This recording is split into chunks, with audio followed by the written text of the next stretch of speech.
Awesome. Wow. Thank you so much, Kubi, for being here today. Welcome to the Playroom. Thank you for having me. It's such an honor. Thank you. You're welcome. There's so much I want to talk to you about because I first of all met you on Clubhouse. And I don't think you got to see me because I was not on stage, and I remember that day. I think you got into the club, you got into the room, and you were speaking, but I don't think you, of course, when you're in the audience, you don't really see much, but because of your voice and because of the presence that you took on that stage, just made me want to reach out to you, and I'm so glad you were able to respond. Thank you. Oh, my pleasure. Is that your way of saying I had a big mouth on Clubhouse? Is that your kind way of saying it? I get it. Low-key. I'm just playing.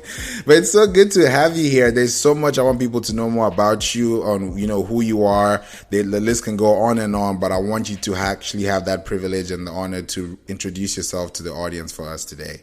Of course. So my name is Kubi Springer. I am Black British. My parents are originally from the Caribbean, from Barbados and Jamaica, but I was born in London, UK, as you can tell from the accent. I am a brand consultant, and I've been doing branding for 26 years now. I started in 1996, and I've been speaking on branding and personal branding for about 10 to 12 years. My career started because I loved all things entertainment. So I started working at MTV Europe as an intern whilst I did my undergrad. And then when I finished my undergrad, I went and lived in New York City. And I worked for Blue Flame, which is Puff Daddy, P. Diddy, Sean Diddy Combs. Depending on how old you are, you know him by different names, right? Right. So I worked for Diddy's marketing agency called Blue Flame, and I worked there for 3 years. And then I got my first freelance opportunity with Justin Timberlake around the Justified tour. And I'd say for the first 10 years of my career, it was all about entertainment and fashion. So I worked with Nike, I worked with Beyonce and L'Oreal, I worked with Mariah Carey, I worked with, talking of soccer versus football. Yeah. I worked with a celebrity footballer called Rio Ferdinand when he was punking David Beckham in his TV program. And that was the first 10 years of my career. And then the last kind of decade has diversified much more to fashion, luxury, and lifestyle. So I've worked with clients like Aston Martin and Rolls-Royce, and current clients include Facebook and TikTok. And people often say, how do you work with Facebook and TikTok? Like, what do you do with them? I basically support their teams on personal branding and leadership and going within a training capacity. So yeah, that's me. That's amazing. I love the fact that you've positioned yourself as a personal brand, but you're not drowned by all these big names out there. What are some of the things that you can say as core qualities that make you stand out, even though you work with all these people? I think for me personally, I think what's made me stand out, and then I'll talk about what your listeners should do. I think what's made me stand out is consistency. There were very few Black females in this space, particularly in UK, in Europe, who can, in fact, I would say period, in this space, including the USA, who can say that they have a portfolio as robust as mine, for as long as mine, and as global as mine. Yeah. So, whilst I've spoken about the international brands that everybody knows, equally on my portfolio, I have worked in Ghana, I have worked in Singapore, in Hong Kong, in Japan, the UK, Europe, Jamaica, Mauritius, Malaysia, supporting international brands to globalize their brands and to support their teams to be effective personal brands on behalf of the organization. So I think what's worked for me is a degree of consistency, and consistency at a very high level. I think what your listeners need to do now in today's era of building brands is remember that branding is a process, right? I often say to people, you don't wake up and then just poo out success. That's not how this thing works, okay? We don't, we don't go and do a morning dump and then we're successful. But Instagram would make you believe that. Instagram would make you believe that it can happen overnight, and it happened to everybody overnight, and it's just a load of nonsense. And so what I would say to people is use the tools at your disposal, including social media and digital, but be patient with the process. Yeah. Because for a brand to really penetrate the psyche of your customer base, it takes 10 years. And this is scientifically proven. Us marketeers, we talk about brands having what we call brand impression.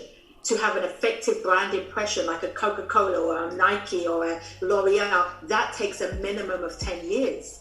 And so be consistent, right? And be a student of the game.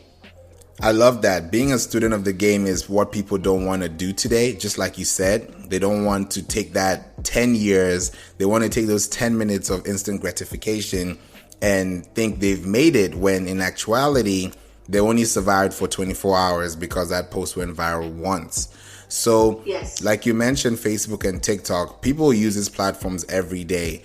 But what makes them stand out, especially being a brand owner of yourself, which is everybody in actuality, but how do you put yourself out there so that right people actually see you for who you are? That's a good question. I mean, I think the first thing you need to do as a personal brand is you need to own your corner. Right? I often say to people, you'll hear me say on Clubhouse, you'll hear me say on, social media platforms, like, stay in your lane and dance in your lane. And a lot of the problem that I find with people building personal brands is that they are everything but nothing. Right? So like in one season, you see that they're a fitness instructor, and then the next season they're a chef, and then another season they're a motivational speaker, and then another season, like, child, can you be a thing? Right? And actually, when you look at the best personal brands in the world, you can say their name and then you can say something very specific next to their name. So you would say Beyonce, entertainer, right? You'd say Steve Jobs, innovator, Richard Branson, brand builder, Oprah Winfrey, presenter, Kubi Springer, branding expert. Like, there's something specific next to each of their names. And if you want to stand out, you've got to own your lane and you've got to dance in your lane.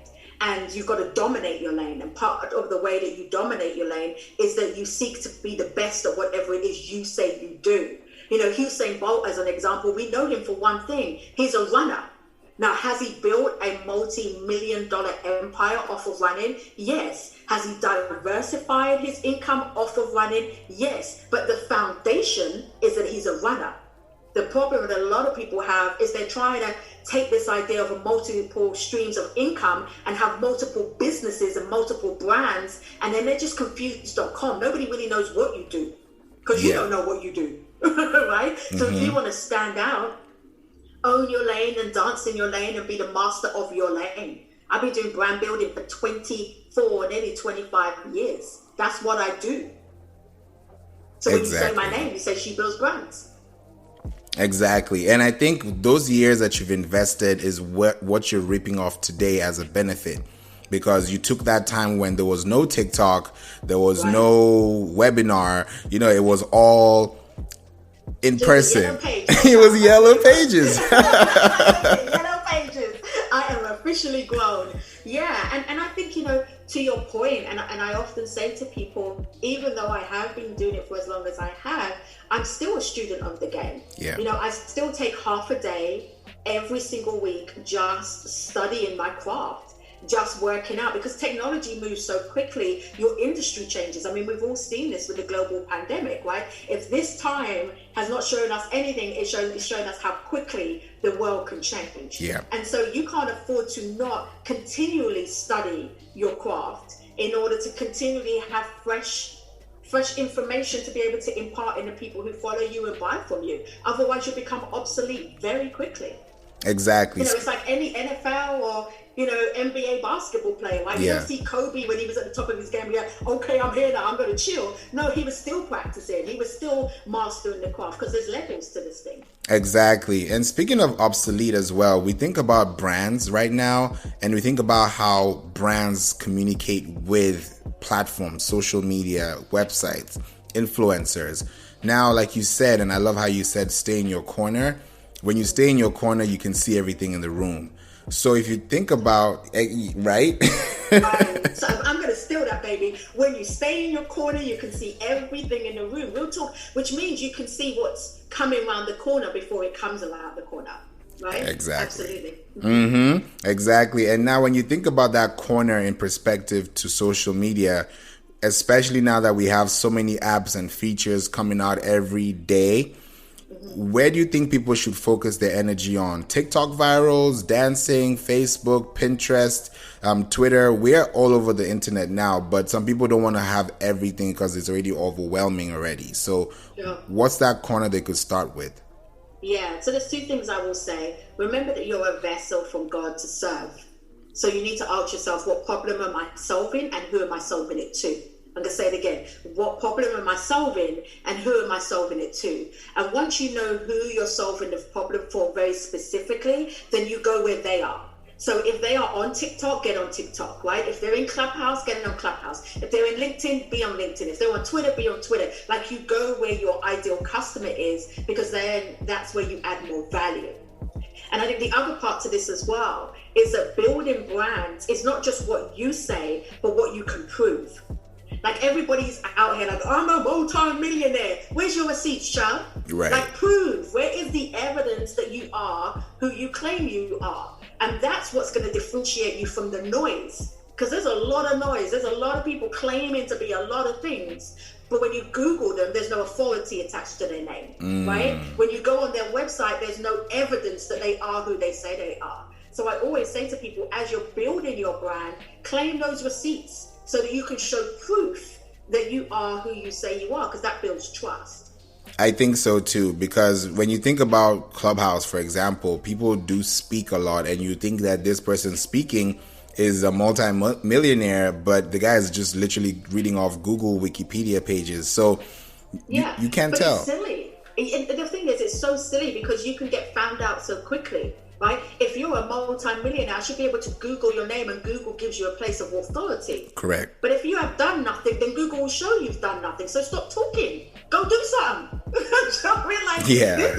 formula is not hard, right? And do I believe in manifestation and putting out who you are before you have achieved it? No, I don't. I believe in manifesting in your own mind, but I believe in speaking your truth to the world.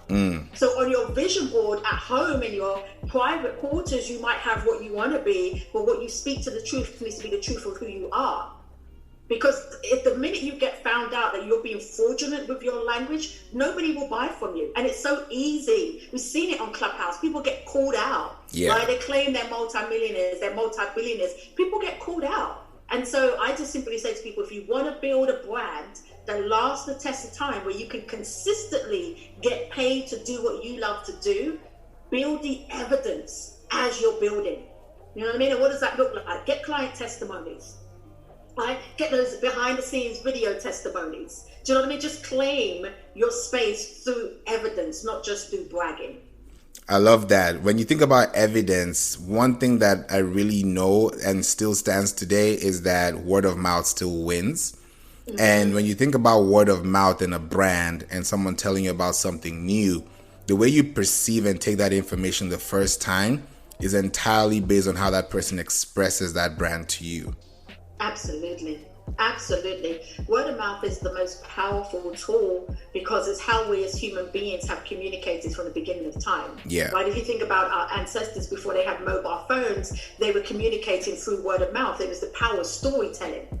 And this is another thing that one should adapt when they're building a brand, is the power of storytelling. The story that you tell about your brand, but also the story that your customers tell about your brand, the story that your staff tell about your brand, the story that your suppliers tell about your brand. All of those stories need to be concurrent with what you say you are.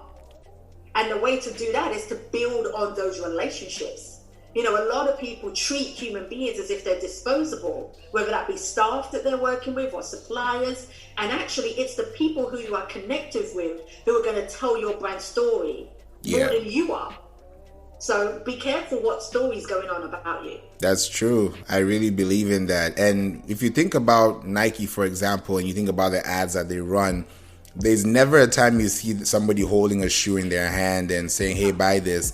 You always see that emotional attachment to it, where they're actually talking about you, the person, you, the runner, you, the lifestyle, coach, you, the person who is interested in your health, your wellness, your overall being. Can you be able to run a mile? Can you be able to eat? Can you take care of your family? So you see all those points that they're touching, but you do not see one shoe. So based on the clientele that you've worked with and with these luxury brands, I know that simplicity is very important, but there's also complexity a complexity in it. So are you able to tell us more about those two? Yeah, what you've described is such a powerful thing in branding. So I'm going to describe it like this. Branding is the pull, marketing and sales is the push. I'm going to say it again. Branding is the pull, marketing and sales is the push. So what Nike do so effectively is they are pulling you towards the brand emotively. Because human beings, we buy from our heart first and we justify it with our head. Right? I'm going to say it again. We buy from our heart space and we justify it with our head. That's why we go into the store and we're like, oh, I've got to have those shoes, right? That's our heart space. We're emotionally tied to the brand. And Nike get that psychology very, very well. All the big brands do. They spend so much time studying their customer that they are working out, how do I speak to your heart space? How do I get you emotionally invested so that you are leaning into the brand? Yeah. That's why they don't need to push any sales messages. It's like if you go on my Instagram, people are always saying to me, Kubi, when I go on your Instagram, there is no selling. There's no buy one, get one free, 20% off for the next masterclass. Like, you don't have to do any of that if you do effective branding. And by definition, a brand is an emotional connection with your desired customer. By definition, a brand is an emotional connection with your desired customer. So what does that mean? Number one, you've got to understand the emotions of your customer. You got to understand how they think and feel, and when they think and feel, and why they feel that way. What are their pain points? And number two is you've got to have a desired customer. In other words, everybody's not buying your ish. Okay? Exactly. Nor should everybody be trying to, right? You want to speak to your tribe, not everybody. And people often, when I do this in a masterclass, they question it. They're like, well, what about Coca-Cola? Everybody drinks Coca-Cola. I say, yeah, they do. But Coca-Cola invest their branding dollar into 18 to 30-year-olds. That's it. 18 to 30-year-olds is where their spend goes, their advertising spend goes. Everybody else is a byproduct. I describe it like this. When you're painting a wall, right? You're focusing on one wall that you're painting that wall. Now, does it mean that there's going to be splashes from your brush onto other walls? Yes. But your focus is on that wall, that one wall. And it's the same thing with branding. Work out who is your ideal customer, focus on them. You might have byproducts. Yeah. That's cool. We'll take their money too. But you're focusing on a particular demographic. Exactly. I love that mention that you created about the analogy you just took about, art, because people see art differently too. I can look at something and I'm feeling emotionally attached to it. Someone else just has no clue about what's going on in that picture.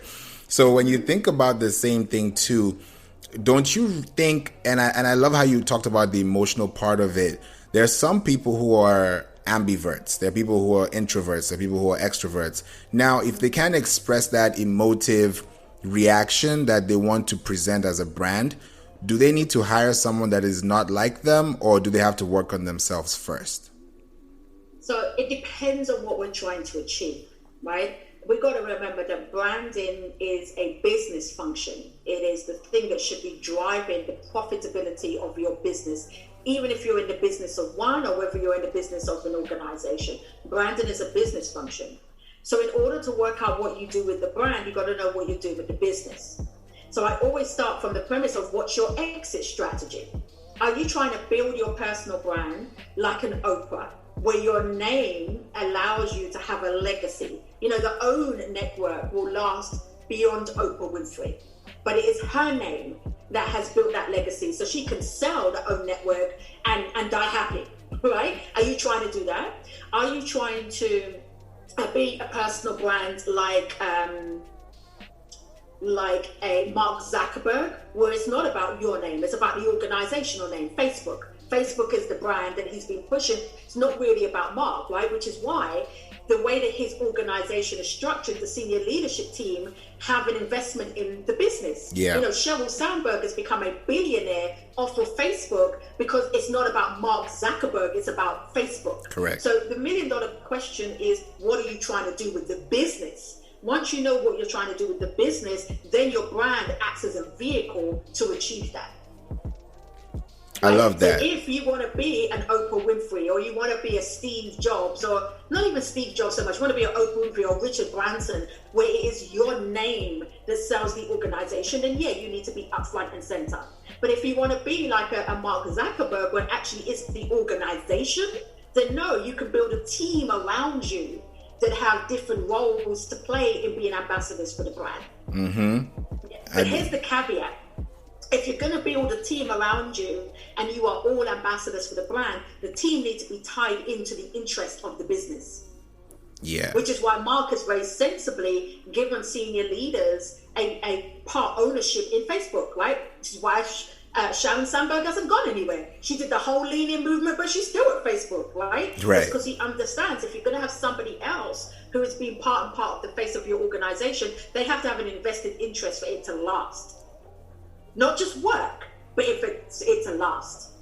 Hope that helps. That definitely helps. It makes a lot of sense, because I talk about this too, in different podcasts, and I always talk about how, as a business, and you think about a business from a corporate perspective, it takes about 3 years to really establish your business. The first, second year could be a really rough, but you could break even in your third year. And then by the 7th year, you could go public. But between the time you start and the time you want to have that exit strategy, what should you be focusing more on? Content delivery or inbound strategies by adding more people to your funnel? You're concentrating on profit. Exactly. Okay? I think whatever's going to drive the organization to be financially sustainable, that's where your focus is. Right. And depending on the business model will determine what is needed. Right? There are some business models, so like my consultancy firm has worked even more effectively with a global team and no central office. It's worked, right? And the pandemic just took it to a new heights to reinforce to me, like, this really, really works. Like, we've got team members in Singapore, we've got team members in Nigeria, we've got team members in Buffalo, New York, and we've got team members in the UK.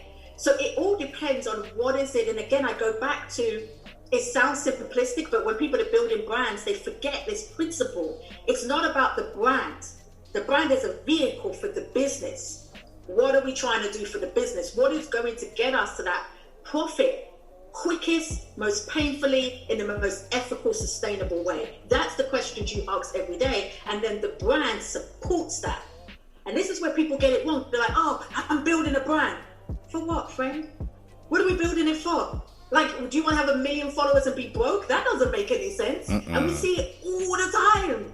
Right? People out here like, yeah, I've got followers and a blue tick, but they can't even afford to put gas in the car. Right. Like, that's backwards. That's not even good business. So you've got to start with, what's the business doing? Are we building a business model where the organization is all virtual, the processes are all virtual? Okay, great, then the brand needs to serve that. Are we building a shop front mama or papa store? Then the brand needs to support that. Are we building a lifestyle business? Then the brand needs to support that. Are we building a legacy business? So we can end up like the Rockefellers and hand it over to our children's children. Then the brand needs to support that. You've got to work out, what is the business? I love that. And just to add on to what you said, because now you're talking about, I'm building a brand. People don't even know what a brand stands for. They don't even know what a brand is. Exactly. So this is a very good follow-up question. Does a brand need a logo, and can a brand do without one? So a corporate brand and a personal brand always need an identity. So I'm going to answer your question by saying this. All the things that we think of when we think of branding, logos, values, colors, mission statements, strap lines, all of these things, they are assets or tools that we marketeers use to do one central thing, and that's that emotional connectivity. So, does your brand need a logo? If you are a personal brand, it will need something to give it a visual identity. Now, it could be a typography, because Oprah, for example, is a typography style logo, right? Whereas when we think about Obama, when Obama came out, he had a presidential logo. It was the sun, the rising of the sun. So the $1 million question when you're thinking about building all these different assets is, what is going to give you that emotional connection? And if a logo is going to support you to do that, then you have a logo. If typography is going to support you to do that, then you have typography. If it's having a distinctive color scheme, then you have a distinctive color scheme. Do you see what I mean? Like, these things are assets to make that emotional connection. And depending on what is going to do that, would determine what you need. I love that. Some people don't even know who to go to for logos. Some people go to Fiverr. Some people go to some logo-free creator websites. And yes, you can build your colors, you can build your mantras. But when you think about the originality, because some logos take a while. We've heard stories about how the Nike logo was formed, the Coca-Cola logo was formed. Some took weeks, some took a day, some took seconds. So does the time that you spend on that logo matter, or is it what you give to it that actually lives longer than what you gave it the first time? It's a combination. So before you create any visual identity for your brand, you have to be able to answer this. What is your brand mission? Your brand mission is the thing that you'll stand for. Yeah. What is your brand vision? Your brand vision is the place that you're going. Mm-hmm. What is your brand values? Your brand values are the things that are the roots to the brand, the things that your organization, even if you're in the organization of one, right? Yeah. Your organization, how it will operate. What is your brand archetype? Your brand archetype is your brand personality. You know, if I take, for example, somebody like, let's say Richard Branson, he is the rebel brand archetype, right? Which is why he gets away with doing what he does. It's why his organization could be called Virgin, right? You think about it, in the 1970s when he was creating an organization, it was like, yeah, I'm going to call this Virgin, right? Do you know what I mean? Right. So you've got to be able to answer those things. Once you've answered mission, vision, values, archetype, then you take all of that to a competent designer. Do I believe you just go to Fiverr and say, oh, I just want you to create me a logo? No, because what you're doing is you're creating a visual identity that represents your brand's mission, your brand's vision, your brand's values, and your brand's archetype. That's what a logo is. It's just a visual identity to summarize all those things, which is why, to your point, why Nike's logo is the swoosh, because it is the taken from Greek mythology, the Nike goddess's wing. Yeah, but Nike's brand mission is they want to empower us. So you can only create the wing, i.e. the swoosh, if you know that you want to empower somebody. Correct. But if Nike didn't know what their mission was, they wouldn't know what to create as a visual identity of that mission. Exactly, right. It goes all the way back to your core fundamental. What is the message? Absolutely. Well, what is the mission? What is the vision? What is the values? And what is the brand archetype? Those are the core bits that you need to be able to answer. Now, when you think about brands, like you mentioned, the archetype, now, if you think about Airbnb, for example, that's a disruptive brand. We know how the brand is taking away hotels, but it's not necessarily doing so, but it has its own alley. It has its own pathway. If we look at like Walmart, for example, that's a value brand. Now, when somebody wants to realize, hey, this is what I want to do and serve, do they still think about those types of brands, or do they just flow with what they already know and then they find themselves in those different archetypes? Oh my God, these are such good questions. Did you study marketing? I did. I actually have a... These are good questions. That's when I come back doing my master's. Okay, so this is what you're actually referencing is not necessarily the brand itself, but the business model. Correct. Right? It's the business model. When you look at Airbnb, they have a disruptive business model. When you look at Walmart, they have a value-based business model. When you look at Body Shop, as an example, they have a disruptive business model from when they started in the 80s. So what you want to be able to ask yourself is, what is my business model? Then once you know what your business model is, like if I take myself as an example, my business model is very trial and tested. At the essence, it is a consultancy. At the essence, right? It is a consultancy. Now, how the brand choose to deliver that standard consultancy is what gives us the edge. But you have to know what is the business model first and foremost. And that's what you're referencing when you're talking about Airbnb. Yeah. So the second part of that is, once you've identified, okay, if you've got a disruptive-based business model, first of all, I'm going to say this. There aren't many organizations that are disruptor-based business models. Those kind of come around, once in a blue moon, right? Most business models have been done before. What you want to do is you just want to work out how do you put your own twist on the existing business model. So, Correct. even if you take somebody like Virgin, that is a standard business model, right? It started off as a publishing business model because he had the magazine. Then he had a record company business model. What separated him was that his brand gave it a different twist.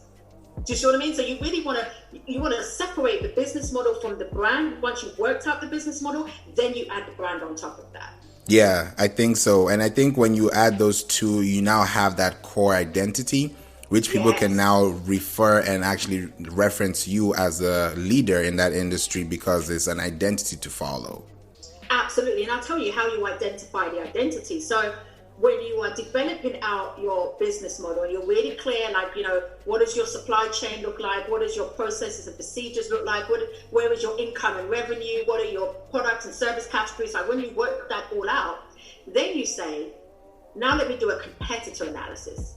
Let me do an analysis to identify what is going on in the marketplace and where do I fit in, right? We always talk about a PESTLE analysis, which is your political, economical, sociological, technological, legal, and environmental analysis. It's called a PESTLE analysis. When you do your PESTLE analysis, then you can maybe say, oh, I can see where I slot in here. So I'll give me as an example. As the years went on, I started to appreciate that being black and female was my superpower. I'm going to say it again. As the years went on, I started to appreciate that being black and female was my superpower. Why? Because at the level that I operate as a brand consultant, everybody else is male, pale, white, and stealth.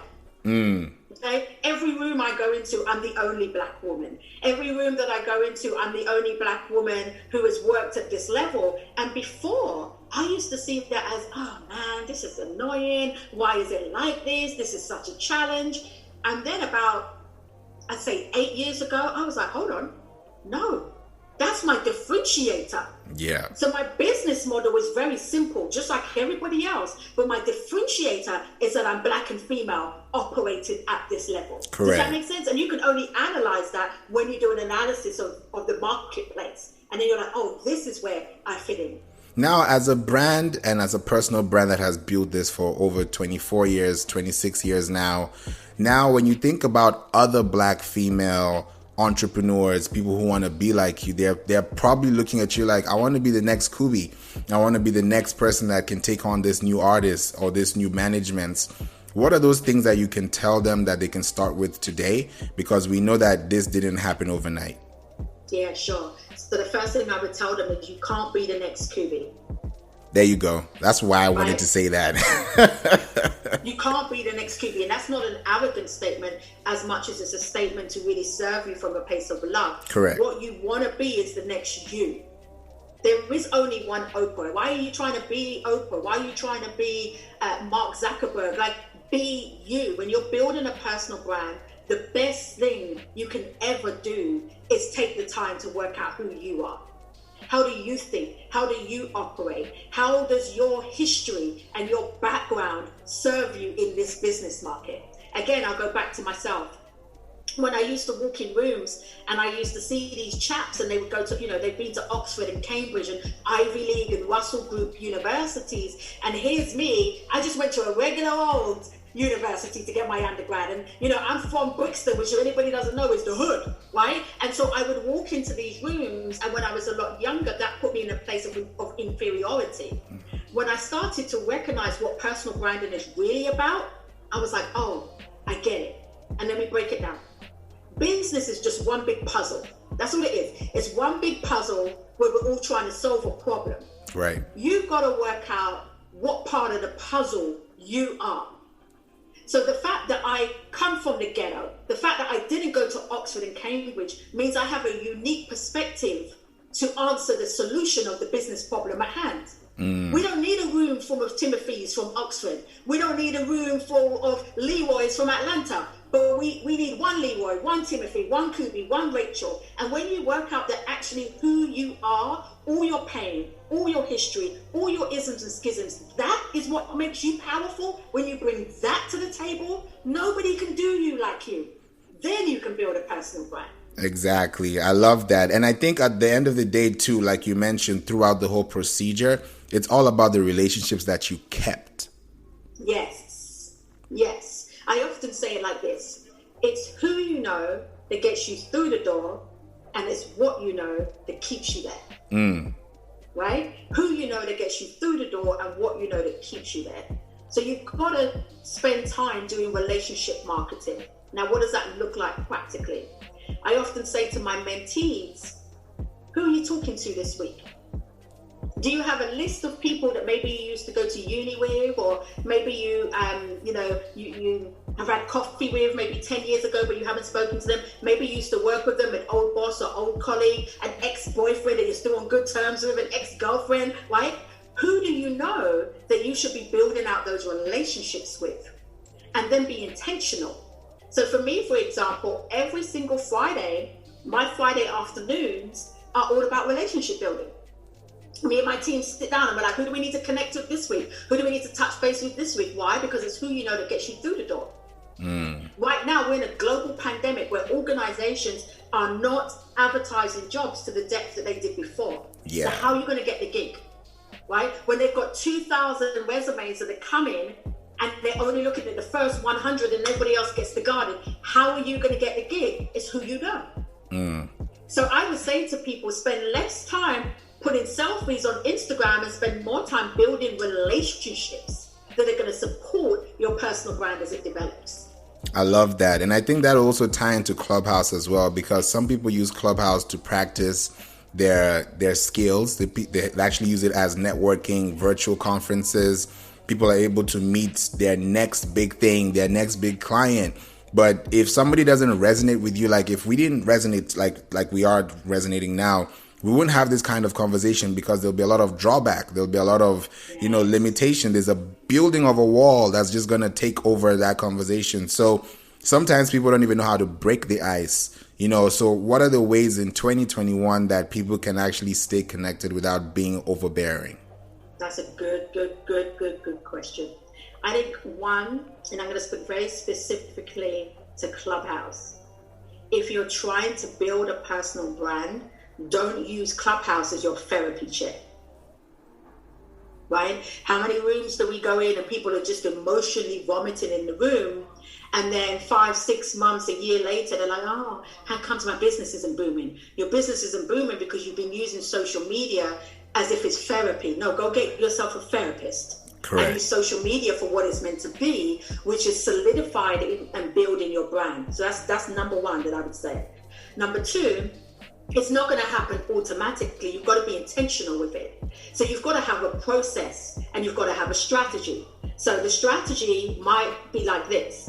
I'm utilizing Clubhouse to support my business to do X. What is that X? Right? You've got to be really clear about what it is you're using social media for. Then you've got to be intentional. If you meet somebody on Clubhouse, drop into their DMs and say, hey, let's do a virtual coffee. And build that relationship. And when you do that virtual coffee, remember the principle of givers gain.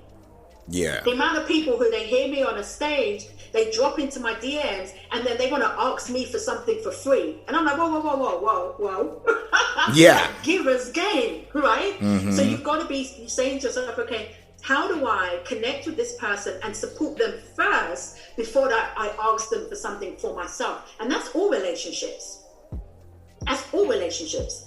And then be intentional to build the relationship. Don't be a one and done. Right? That's what I tell people. Like, yeah, I spoke to you once and I'm done. No, get yourself a CRM, a customer relationship management tool. And then if you spoke to them today, put it in, make some notes about, what you said, when their birthdays are, when their kids' birthdays are, drop them a postcard, drop them a birthday letter, and then speak to them again in 6 months, and see this as a long game strategy.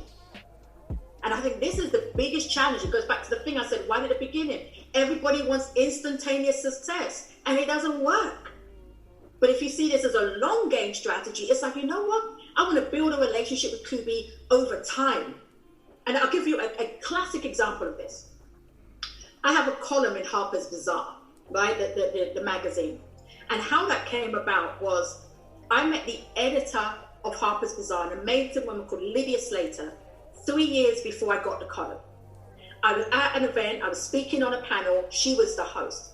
when I was on the panel, I was like, man, I would love to have this woman in my black book. Like, she is the editor of one of the biggest magazines in the world. And so after we finished speaking on the panel, I said, do you mind if we exchange business cards? I'd love to see how I can support what you're doing. Note my language. I would love to see how I can support what you're doing. Correct. We exchanged business cards. Nothing really happened because our diaries kept missing each other for about 6 months. Then eventually we went and we did a coffee. I didn't ask her for anything. I just wanted to learn about her, the person, the individual, her career, how she's getting on, etc. And it was cool. It was a nice enough coffee, but it didn't rock the world. It was just a coffee. Then about maybe 6 months later, she hit me up and she said, I'm looking to do A, B, and C. Do you mind helping me with it? Can I take you up on that suggestion? I said, sure. I didn't charge her a penny. I just supported her. So now we're a year after I've met this woman, right? Okay, cool. Then I'm writing my book. Again, I'm thinking, man, this will help to solidify the relationship a little bit more. So I hit her up and I say, hey, I'd love to feature you in my book. Again, I'm supporting her. She's like, sure, no problem. So I feature her in my book. Now, by this time, givers gain, the way human beings naturally think is when you keep supporting them, eventually, unless they're a complete prick, eventually they're like, man, how do I give something back to this Kubi? Because she just keeps giving to me. Yeah. So she turned to me and she was like, oh, we've got the Harper's Bazaar Women's Summit. Can we book you as a speaker? I was like, cool. Now we're on friend basis. Now we're WhatsApping each other and we're on business friend basis. Business friend. Yeah. Basis. Okay, cool. So now we're in year 2. George Floyd happens. Right? Yeah. And I'm like, well, everybody and their dog claims that they want to have a black person in the organization. I sent her a WhatsApp. I was like, it's about time. Like, you need a black columnist. Black Lives Matter. But it took me 2 years of building the relationship before I even put forward my ask. And then it took another 6 months before I even got the column. So I say, and all the relationships that I've ever had that's opened up some major doors have all been like that. It's been me putting myself forward, me offering to give before I ask for the ask, and being patient to build the business relationship. I love that. I think the word of the day is patience. And that's why they say patience is a virtue, because you don't know what's going to happen next door, next time, unless you have been staying consistent with yourself. Yes. And I think you touched on this. As you're building these relationships, one of the reasons why it's imperative to be consistent across all of your touch points, whether it be Instagram, Twitter, Facebook, Clubhouse, whatever. Be consistent, because the people who you're building relationships with, they're watching. They're watching. Like I say to people all the time, you think nobody's watching you. They're watching you. They're watching to see if you're consistent. They're watching to see if you're going to pop off when the next Black Lives Matter thing happens, or whether you're going to keep it professional or not. They're watching to see whether or not, because of what's going on in Palestine and Israel, you're now going to get all over political, or whether you're going to keep it professional. They are watching, because they don't want to associate their brand to foolishness. Correct. Right? So when you're consistent as you're building these relationships, trust me, keep being consistent, keep building relationships, keep giving before you ask for the ask, and keep delivering excellence. You will get noticed. You will. I think so too. And once you do get noticed, don't get it over your head either. No. And I'll tell you why I say it like that, because man, it's who you know that gets you through the door, and it's what you know that keeps you there. As quickly as you can get in, as quickly as they can kick you right back out. So that's why you have to stay humble. Do you know what I mean? Because the seat's not guaranteed. Do you know what I mean? The seat's not guaranteed. So you need to just be in the room and just keep delivering and remembering, I'm a Christian. So I always think about this from a place of what the Bible says. And God gives us a seed. And then if you're not a Christian listening to this, just bear with me a minute, okay? God gives us a seed. And when he gives us a seed, that seed equates to responsibility. Yeah. The reason why you need to park your ego is because it's not about you. It's not about me. What I've done and what I can achieve is not about me. I am who I am because I have been given a seed, and because I'm responsible enough to water the seed consistently. Your seed is not about you. Your seed is about the person it's going to impact, the people's lives who you're going to change. That's why you can't afford to have an ego, because your ego will get in the way of impact. Right? Your ego will get in the way of impact, and ultimately we're all here to be of service to one another. So don't get in your own way. Like, park your ego, child. It ain't about you. Exactly. And I think that has a lot to do with people's personalities and their accolades.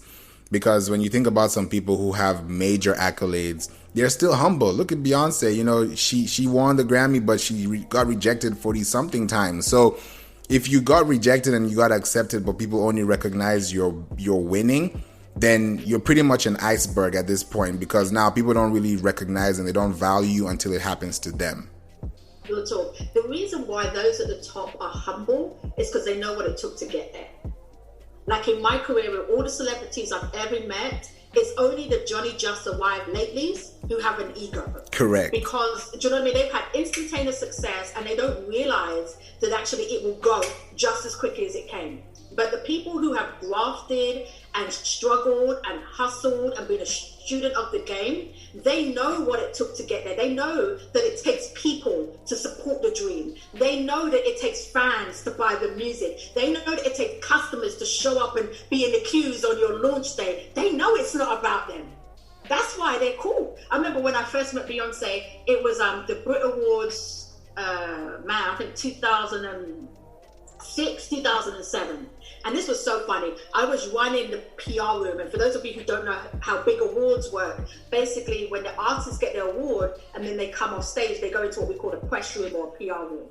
And I was running the PR room as, you know, as a youngster. I was in my 20s. B was in her 20s. And I got there really early and I saw these dancers on stage rehearsing for Beyonce's performance.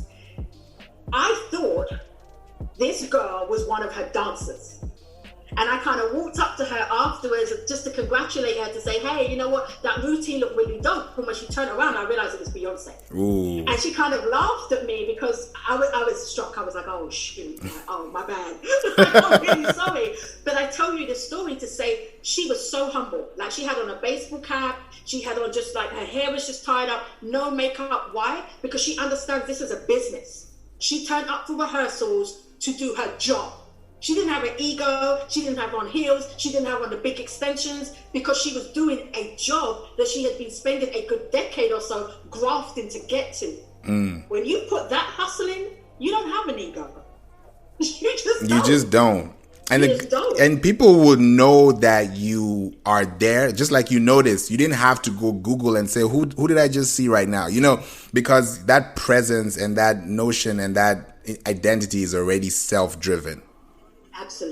Absolutely. And also, you know, like recognizes like. Yeah. The reason why she responded to me so humbly is because she knows without the press room, she doesn't get press. And without press, she doesn't sell records.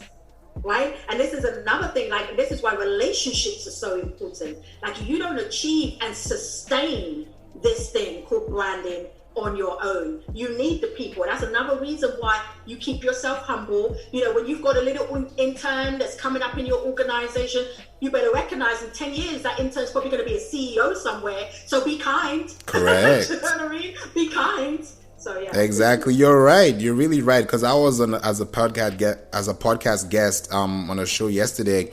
And one of the things I told them, and I was very specific, and I said that anybody who comes to this podcast, I treat them with respect and with honor, because that's their time that they could be doing something elsewhere. So it's a matter of how you respect people, and when they remember your name, oh, Favor, oh, this, that, or Flav, you know, you will know that because we connected somewhere, we didn't have to see each other 365 times a year. We just needed that one impact to make that one move. And you never know, 2-3 years from now, we could be coming back to talk about what we did. And if I didn't treat you right, you were going to remember that. Real talk. And I've seen that so many times in my career. I'll give you an example. I was doing a speaking gig for TikTok last October. In the UK, Black History Month is in October. I know for you guys in the US, it's February. Yeah. Right? But in the UK, it's October. So I was doing this panel speaking gig, and when I walked into the green room, there was this young man there, and he said, "Oh, you might not remember me, but I think it was like 5 or 6 years prior, I'd spoken at his college." And he was like, "You treated me so well that I just wanted to level up because you believed in me and you spoke life into me." And now you fast forward 5 or 6 years, that kid he's like head of the BBC Urban Division, sitting on the TikTok panel with me. Like, man, when our old parents used to say, like, be careful who you spit on the way up because you'll catch your own spit on the way down, like, they knew what they were talking about because it's real. It is real. And that's a life lesson for everybody, whether you have a brand or not. Real talk.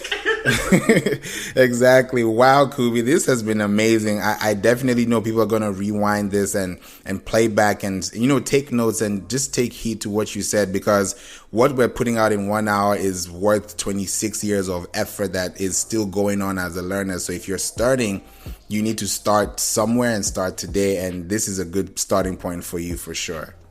Thank you so much. Yeah. I appreciate you having me. You're welcome. If there's any way that they can reach out to you or get consultation from you, what are the best ways they could contact you? Yeah, absolutely. My website is all the W's, shebuildsbrands.com. That's all the W's, shebuildsbrands.com. If you Google that, I'll come up. If you go into Instagram at shebuildsbrands, Clubhouse at shebuildsbrands, I'm here. Amazing. And when you say she builds brands, just to be very specific, because I know some people will be like, okay, she builds brands. Is it just for women, or is it just for corporates, or is it just for anybody who has that professional etiquette? So the she is me, being unapologetically female. She builds brands. Who do we build brands for? We build brands for corporate clients, for sure. I also do mentoring and masterminds for solo entrepreneurs and for executives. I have books out for people who are just starting out in the game, wondering, how do I build my brand? One of my books are out at the moment. It's called I Am My Brand. You can buy that from Barnes & Nobles, from Amazon. I've got another book that's dropping this October. So do I build brands for everybody? No. I build brands for people who are serious about making coins. Exactly. I like that, coins. Coins. Amazing. Wow, Kubi. Thank you so much once again, and I really appreciate your time being here today. Thank you for having me. You're welcome. Till later.